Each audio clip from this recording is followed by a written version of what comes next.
Salut! Je m'appelle Curtis, je suis un élève au lycée La Saint-Chambre.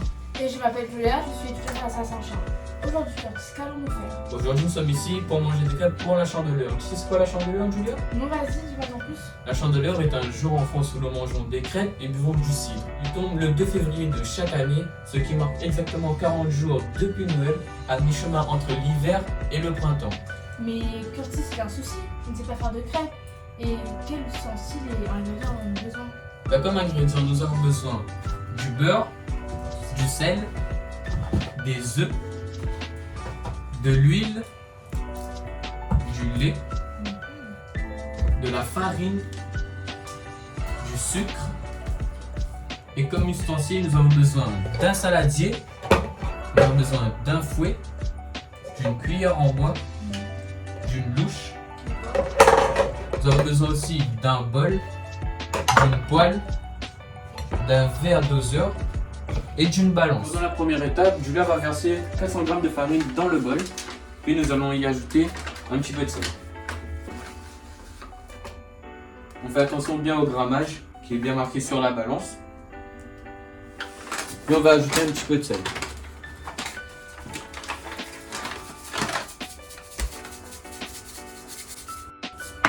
On va mélanger maintenant, Julia.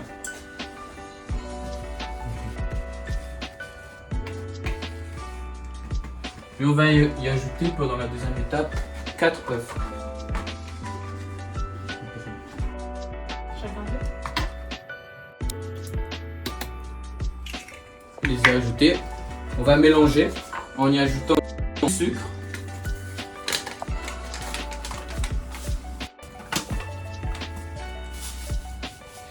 On va ajouter 200 g de sucre. Puis le temps que Julia mélange, nous allons couper le beurre et le faire fondre.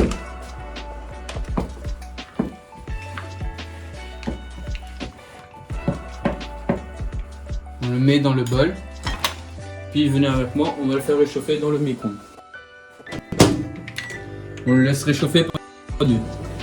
Une fois tous les ingrédients mélangés, normalement ça va nous donner cette texture-là. Une fois avoir eu ce résultat-là, on pourra passer à la cuisson. Allez, à tout à l'heure! Et maintenant nous nous retrouvons pour faire la cuisson des crêpes. Donc on aura besoin d'une poêle qu'on va faire chauffer et mettre de l'huile et bien étaler sur la poêle pour que la crêpe colle en dessous. Et surtout, pour la pâte à crêpes, il ne faut pas qu'il y ait de grumeaux parce que sinon ça va pas être agréable à manger.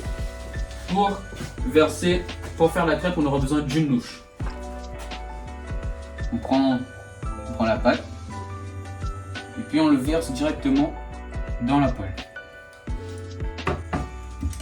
On prend la poêle et on tourne tout au long de la poêle pour former un rond pour que la crêpe soit bien ronde. Pendant que Julia fait la cuisson de crêpes, je vous parlais des traditions qui se passent chez certaines familles pendant la Chandeleur. Historiquement, une bonne crêpe pendant la Chandeleur garantit une bonne récolte. Chez les familles, ils préparaient les crêpes avec le reste de blé des années précédentes et ne mangeaient qu'à partir de 8 h du soir. Traditionnellement, on tient une pièce d'or dans la main gauche tout en retournant la crêpe dans la poêle avec la main droite.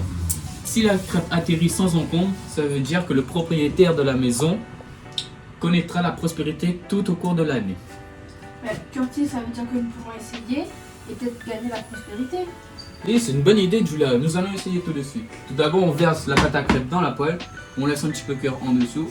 Et une fois que la cuisson de la pâte en dessous est cuite, nous allons donner une pièce à Julia dans sa main gauche.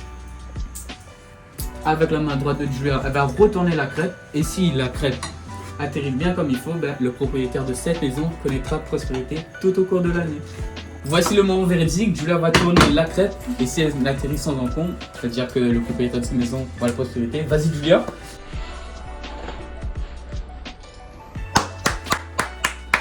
Bravo Julia. Pour les plus gourmands d'entre vous, vous pouvez accompagner les crêpes du Nutella, du sucre, du miel ou tout simplement les manger nature. Maintenant on va passer à la dégustation. Là on plie la crêpe en triangle pour manger et bon appétit! Bon appétit! Délicieux!